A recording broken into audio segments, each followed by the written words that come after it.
Well, thank you so much for your time. We'll go ahead and get started.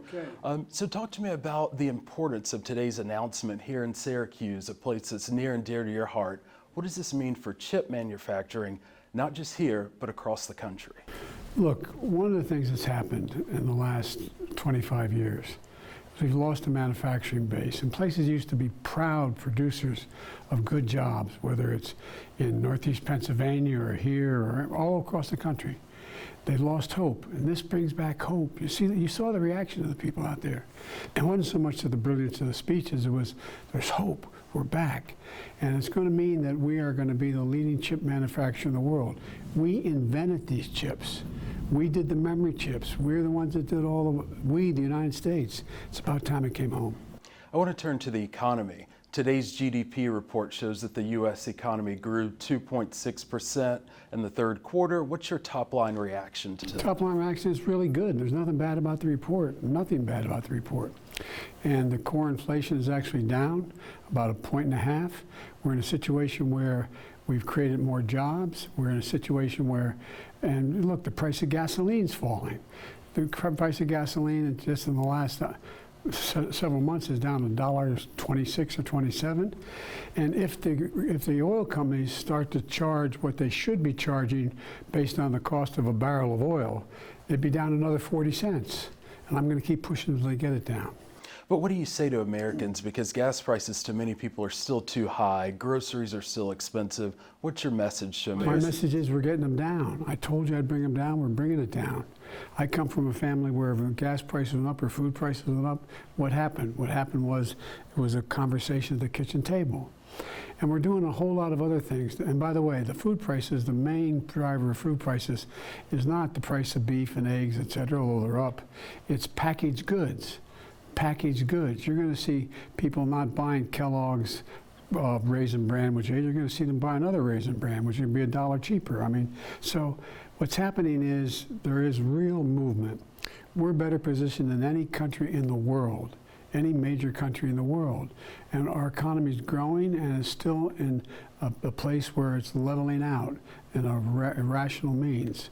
The other thing is that I think you're going to see that people are looking to say, wow, price, not only gas is down, but the price of, I'm not getting charged for overdrafting my checks. I'm not getting charges for, there's all kinds of things we're doing.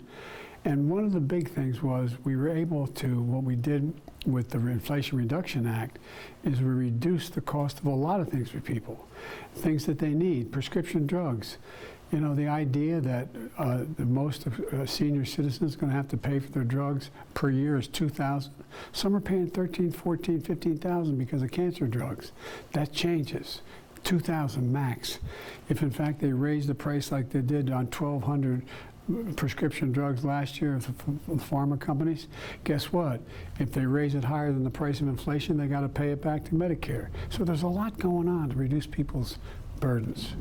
I want to turn to next month's election. You've referred to the midterm election as a choice rather than a referendum. Right. Given record inflation, why should voters choose Democrats? Because it's not record inflation anymore. I'm bringing it down.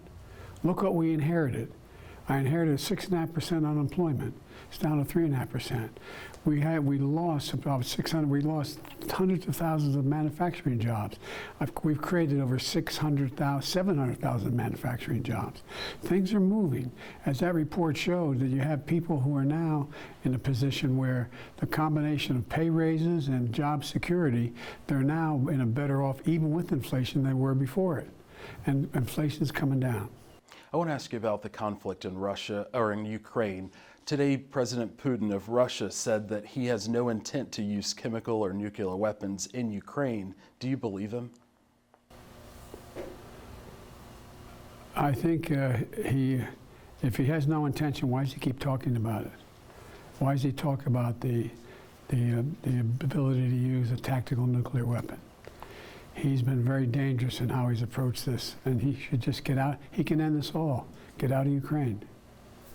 And one on student loans, if I can. A judge has halted that, your plan to relieve debt for millions of Americans that are struggling with student loans. What's your response to that? We're going to win that case. I think in the next 2 weeks, you're going to see those checks going out. That's my response. Thank you, man. Thank you so much for your time, Appreciate Mr. it. President. Thank you. Good to see You you. guys are all over, aren't you? We are. No, it's really quite, I mean, I don't know whose idea it was, but it's a hell of an idea. Because you're going coast to coast. No, I really mean it. It really matters. And you're responding, in my view, how people live. They don't have a chance to sit in front of the news for, 40, 50 minutes. You're picking up what's happening around the world in local communities. Yes, sir. Congratulations. Thank you so much. Thanks for having me. I appreciate it.